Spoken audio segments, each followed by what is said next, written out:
I actually started shooting this in vertical. I'm not sure why, but it's gonna get the audio set up. Yeah, we're gonna get this thing to work. It's gonna be awesome. Just stick that right there. I think that's good. Does anybody want to guess how long that I have been recording before I actually pressed record and noticed that my camera was doing nothing? So yeah, let's back up a little bit. This log last year was not as rotted as it is this year, which is kind of an obvious fact. I've got my microphone set up and it seems like everything is recording okay. I tested stuff significantly, but I'm still running into some confusion, some errors, so I'm not going to really hide the wire in the shirt today. We're just going to go with the mic out. And I wanted to talk about this typewriter. I don't want to drop it because I dropped it the first take and that wasn't being recorded, so there's a train passing. Hopefully it doesn't sound awful. We'll just wait. What a callback to last year. Anyway, this wonderful machine is the, as promised, Canon Typestar 5. Now, let's sit down here. I want to get through this before the ants and the law crawl up my ass. So we're just going to give a kind of a quick overview on this wonderful machine and kind of talk about why I like these later electronic typewriters. So a little bit of backstory. When I first got into the world of kind of collecting and repairing antique typewriters, the first thing that I really loved were just the old manual machines. And this is, it's very flimsy, it's very plasticky, it's not at all an old manual machine, but for some reason I just really enjoy using these. And it started from watching a video by Joe Van Cleve where he talked about the joys of thermal typewriting. And that got me to realize that I actually owned a thermal typewriter. I owned a teletype machine, a TTY machine that types on thermal paper, and it has a beautiful blue VFD display. And the biggest thing that I loved about that machine is that I could type in the middle of the night and disturb absolutely nobody because nobody can hear me type. That's, well, to me it's a lovely keyboard sound, excuse my allergies, but that is a very quiet sound compared to a mechanical or a mechanical electric typewriter. And I would classify these as electronic typewriters, not just electric typewriters. This particular machine is an upgrade from the teletype because it can type, well, better print quality for sure, loads better. It also types a couple of different typefaces and has a few more formatting settings that the teletype did not have. The other remarkable improvement on an actual thermal typewriter and not an answering machine is that this has D batteries. I don't remember how many D batteries because honestly I put batteries in here like almost a year ago and I haven't changed them. So battery life is really good compared to the 15 minutes that you get on the rechargeable batteries from the teletype. So yeah, there's people looking at me. Oh no, I don't want to be one of those awkward people sitting in the woods videotaping themselves. Please go away. And there's this bird right here that's just kind of like stalking me. This is why people script videos, you know? Because I'm going to run out of tape, I'm going to run out of storage on the SD card in my camera, and then I'm going to go home with no video to show anybody. And that'll be that. That bird just keeps getting closer and closer. One of the joys of bringing a machine like this out and about is, of course, the biggest thing. You don't disturb anybody when you're typing on it. And the other thing is its versatility. It is very lightweight and very power efficient. And it can type on a wide variety of paper. One of the biggest concerns with using newer machines is that the cartridges are difficult to find. And truth be told, the cartridges on these Canon machines are these tiny little kind of like... These cartridges are these tiny little cassette-like things which are no longer being made and they're kind of tricky to find. But being a thermal typewriter, you can actually type without the use of the cartridge, which I will gently place down because I am careful with my equipment. That about went as I expected.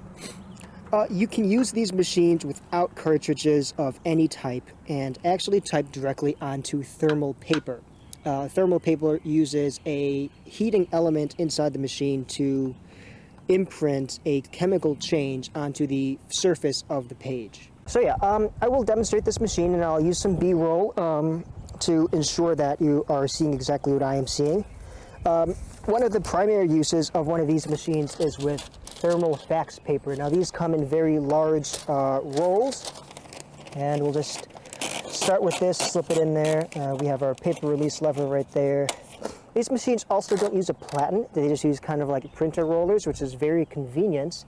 And we have a power switch on the side of the machine. You can switch that on and we will see that the display comes to life.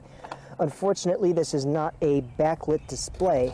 But yeah, you type, the quick brown fox jumps over the lazy dog, and it'll beep and automatically begin printing once you've reached the end of the line, wherever you have set your margin. The hell is a giant amount of sticks just fell out of a tree behind me. And of course, if you don't reach the end of the line, you can hit enter and it will print again. And you can see that printing is very crisp, it's very dark, and it's very clean. It's a wonderful, wonderful typewriter for a variety of uses. Another favorite thing that I like to do with these machines is I like to type on thermal printer labels. So if you got one of those thermal label printers for shipping labels and things, you can actually roll these into the machine. This is why my margins are small, because I use these labels and I like to kind of type with these. I use them in journaling. It's a great way to type a little bit of something small to stick on another surface. If you want to make like your own stickers or your own labels, it works really well. Making some typos. And one of the excellent things about, here comes another train. One of the nice things about looking at an LCD screen as you type is you can type and preview an entire line of text. So if you type several words but you realize that you have made a typo in a previous word, you can just backspace, delete it, and then retype the proper amount of text and then send it to be printed onto your page. It's a very convenient system, and the sound of the keyboard, in my opinion at least, is quite nice.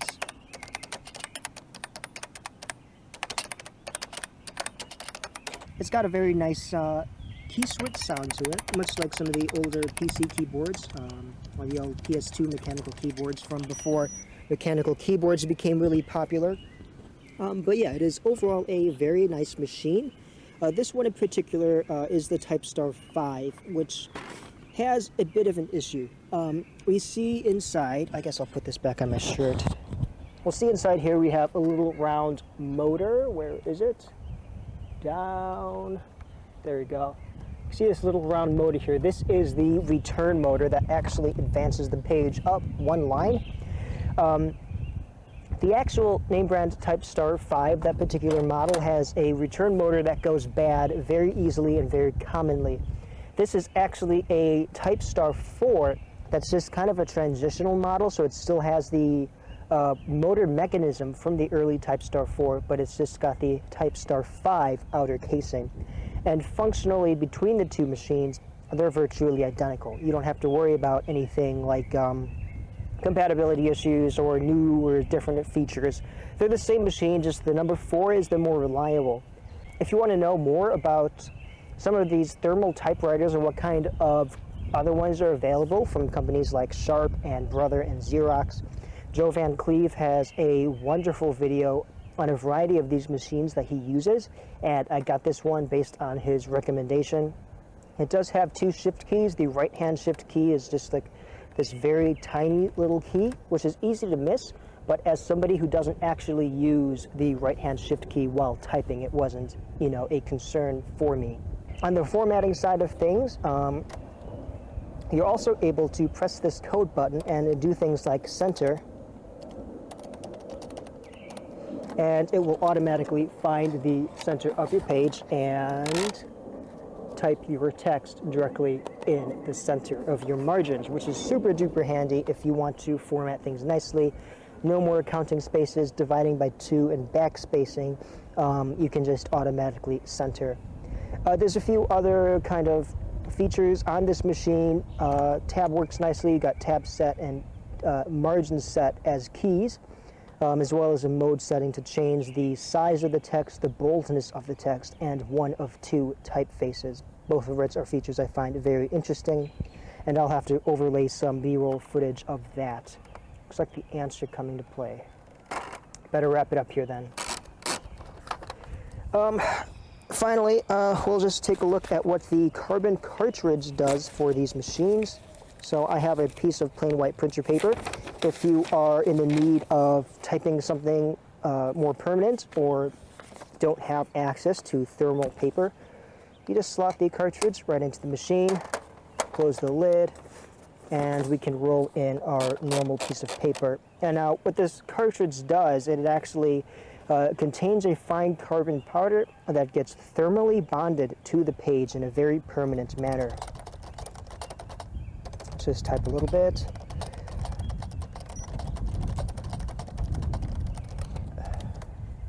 And in the nature of most carbon typewriters, it is a very dark and very crisp print. In fact, I think this is probably the darkest print I have ever seen on a carbon printing typewriter. It's gorgeous, it's clear, it's crisp. Did I just stick my finger in bird poop? Yeah, there's an ant here literally eating bird poop right underneath my typewriter. That's disgusting. I wonder if the microphone would actually pick up the sound of this cat moving around. Yeah, maybe it did, maybe it didn't. I guess we'll see. I didn't want this to be an obscenely long video. I just kind of wanted to give a nice overview of the Canon Typestar for two reasons mainly. First of all, it's a machine that I have not really talked about at all, and it ended up being a machine that I used quite a bit. And second of all, I wanted to kind of redeem myself with the whole analog audio issue that I had the last time that I brought a typewriter out to the woods for videotaping. And it just sounded god-awful. So we have, my new recorder. This is the Nagra SN. I've been doing a lot of work with this lately. And the small Nagra Static lav microphone. There's a bit of a breeze going on in the woods here today, so it might sound absolutely terrible. I'm really hoping that that it doesn't, and that you guys finally get some good, clean audio. I found out that the microphone does sound best just when I'm holding it, but for a lot of instances, it is most convenient to have this kind of clipped onto the shirt. And if it was clipped on a jacket, I'd have it a little bit lower. But for the most part, I think everything's been okay. We got somebody coming here. I hope there's not an issue. Do you see him coming up behind me? What's going on? Yes, Hi.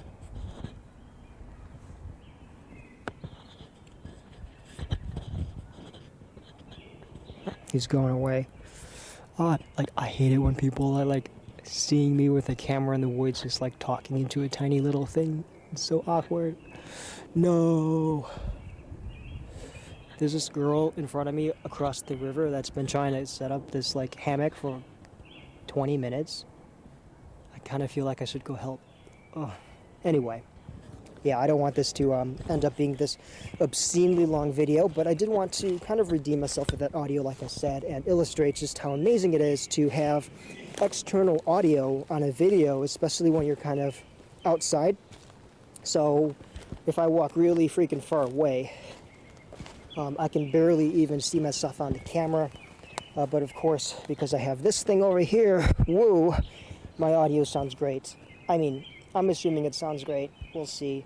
It was sounding okay without all the background noise, but there's a lot of birds. It's really pretty out here. So yeah.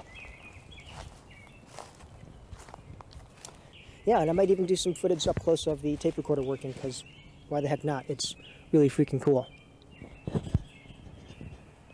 Now, if you're wondering what the point of carrying a battery-powered typewriter with you is, well, a lot of people like electric typewriters because of the feel to the keys, and the benefit of using a battery-powered electric typewriter is that this machine works just as well over in this spot as it did over there, which is obvious, I know, but I don't know what else to say. So there you go, I guess. Can you tell I'm out of ideas? Sarah, if you're watching this, please help me make better videos, because I don't know what I'm doing. Help me. Okay, there's another little ant. Hello, little ant. Can you, wait, I want to get your statement. Where'd you go? Oh, I guess he didn't want to give his statement. That's okay.